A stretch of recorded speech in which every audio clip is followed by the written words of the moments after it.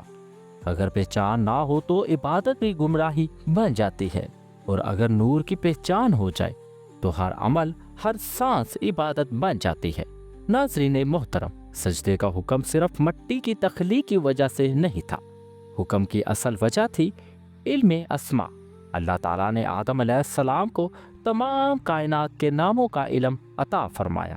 قرآن کریم کا فرمان ہے، اور اللہ نے آدم کو تمام نام سکھائے اور پھر ان چیزوں کو فرشتوں کے سامنے پیش کیا اور فرمایا، اگر تم سچے ہو تو مجھے ان کے نام بتاؤ۔ فرشتے عاجز ہو گئے اور اقرار کیا، انہوں نے کہا تو پاک ہے، ہمیں کوئی علم نہیں سوائے اس کے جو تو نے ہمیں سکھایا، بے شک تو ہی سب کچھ جاننے والا اور حکمت والا ہے۔ علماء اسماء اور نور محمدی۔ تفسیر کے رموز میں چھپا ایک راز یہ ہے کہ علماء اسماء دراصل نور محمدی صلی اللہ علیہ وآلہ وسلم کے فیض سے تھا۔ وہ اسماء کائنات کی کنجیاں تھیں جو اس نور کے طفیل آدم علیہ السلام کو عطا ہوئی۔ فقیر کہتا ہے یہ سجدہ آدم علیہ السلام کے علم کو تھا، اور وہ علم اس نور کی برکت تھا۔ اللہ تعالیٰ نے فرشتوں کو یہ پیغام دیا کہ خلافت عالیہ مٹی کے اس پتلے کو اس لیے ملی ہے کیونکہ یہ نور کی نیابت کر رہا ہے، اور یہ سجدہ ایک طرح سے نور کی علمی برتری کو تسلیم کرنا تھا۔ ابلیس نے اس نور کو نظر انداز کیا، اس لیے وہ نہ تو علم کو سمجھ سکا اور نہ ہی سجدہ کر سکا۔ یہاں سے یہ حقیقت کھلتی ہے کہ عالم ہستی میں سب سے اعلیٰ مقام نور مصطفیٰ صلی اللہ علیہ وآلہ وسلم کا ہے، اور ساری تخلیق اسی نور کے طفیل وجود میں آئی۔ حضرت آدم علیہ السلام نے اللہ سے دعا کی کہ وہ نور محمدی صلی اللہ علیہ وآلہ وسلم ان کی نسل میں جاری رکھے، اور اللہ نے اس کی دعا قبول فرما لی۔ وہ نور ایک امانت کے طور پر نسل در نسل سفر کرتا رہا۔ یہ نور حضرت شیش علیہ السلام کی پیشانی میں چمکا، یہ نور حضرت نوح علیہ السلام کی کشتی کو سہارا دیتا رہا، یہ نور حضرت ابراہیم علیہ السلام کی آگ کو گلزار بناتا رہا، یہ نور آخرکار حضرت عبداللہ کی پشت سے حضرت بی بی آمنہ کے حجرے میں پہنچا۔ یہ سلسلہ ہمیں سکھاتا ہے کہ نور کبھی بجھتا نہیں، بس جگہ بدلتا رہتا ہے۔ آج ہمیں سجدے کا حکم صرف اللہ کو ہے، لیکن اس سجدے کی قبولیت کا راستہ وہی نور ہے۔ فقیر کہتا ہے آج جب آپ نماز میں سجدہ کرتے ہیں تو آپ صرف رب کو نہیں جھکتے، بلکہ آپ نور محمدی صلی اللہ علیہ وآلہ وسلم کی اس عظمت کو تسلیم کرتے ہیں، جس عظمت پر فرشتوں نے ہزاروں سال پہلے جھک کر اقرار کیا تھا۔